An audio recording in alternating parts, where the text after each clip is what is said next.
For the first time, we can now compare how the three biggest Western financial markets plan to regulate crypto. And what's fascinating is that they've all chosen different paths.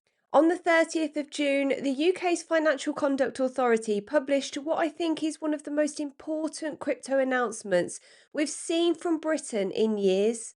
It wasn't another consultation or discussion paper. It was the publication of the FCA's final rules and guidance for the UK's new crypto regime, giving us our clearest picture yet of how crypto will be regulated over the coming years.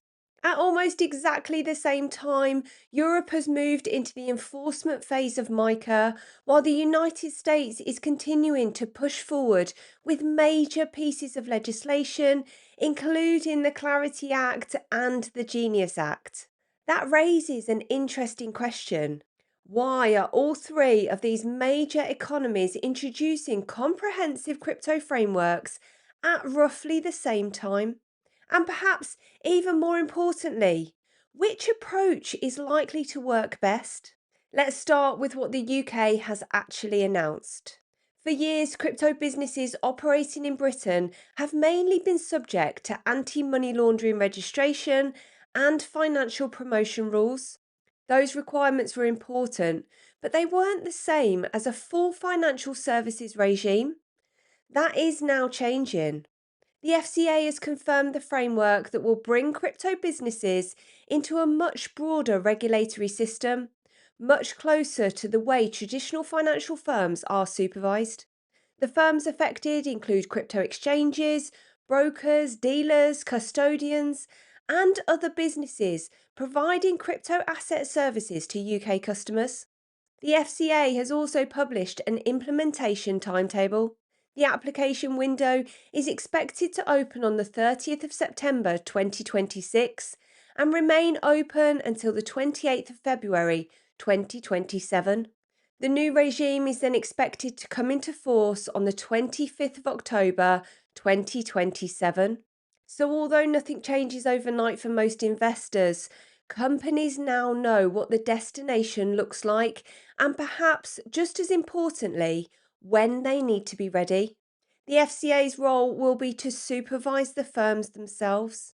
It will be responsible for making sure authorised businesses meet standards around governance, financial resilience, customer protection, operational systems, market integrity, and conduct. The aim is to create a market where customers have greater confidence in the firms they're using, while giving legitimate businesses a clearer regulatory framework to operate within. But that's only one part of the picture. Alongside the FCA, the Bank of England has published its own framework for stablecoins, and this is where the responsibilities split. The FCA will supervise most crypto firms and most stablecoin issuers. However, if a stablecoin becomes so widely used that problems with it could threaten financial stability, responsibility moves to the Bank of England. That's a really important distinction. The bank isn't looking at stablecoins simply as crypto products. It's preparing for the possibility that stablecoins could become part of the UK's wider payment infrastructure. Think about how many payments move through the financial system every single day.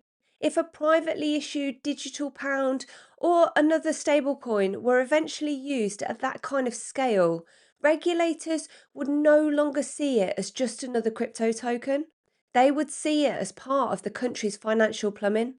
That's why the Bank of England wants direct oversight of stablecoins that become systematically important. Now, let's compare that with Europe.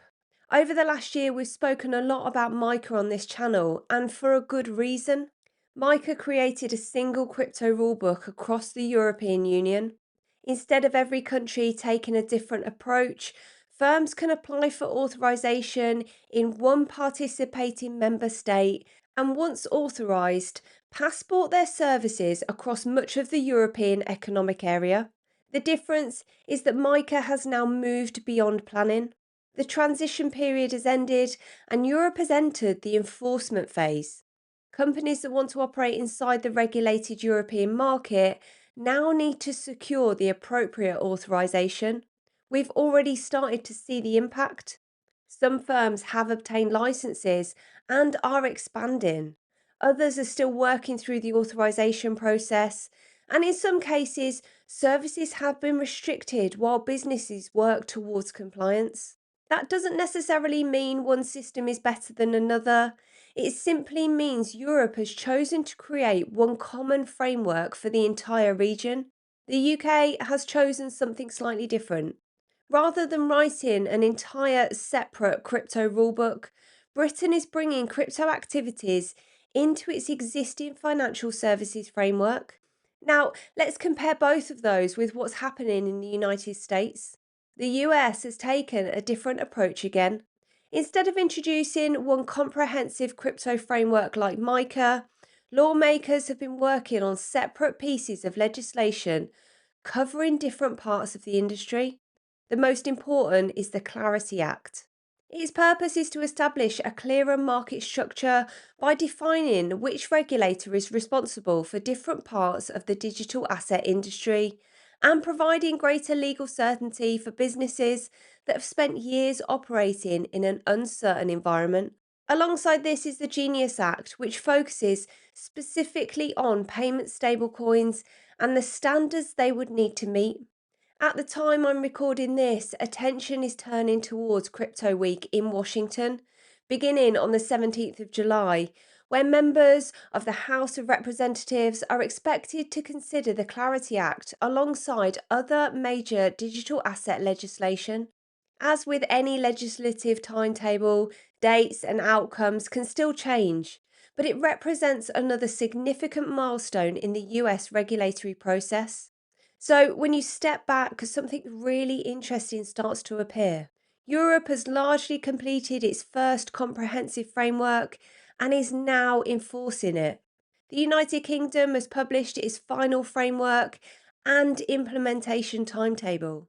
The United States is working through major legislation that could define its market structure for years to come. Three different systems, three different approaches, but all moving in the same direction. That brings us back to the question we started with: why now? I don't think it's a coincidence.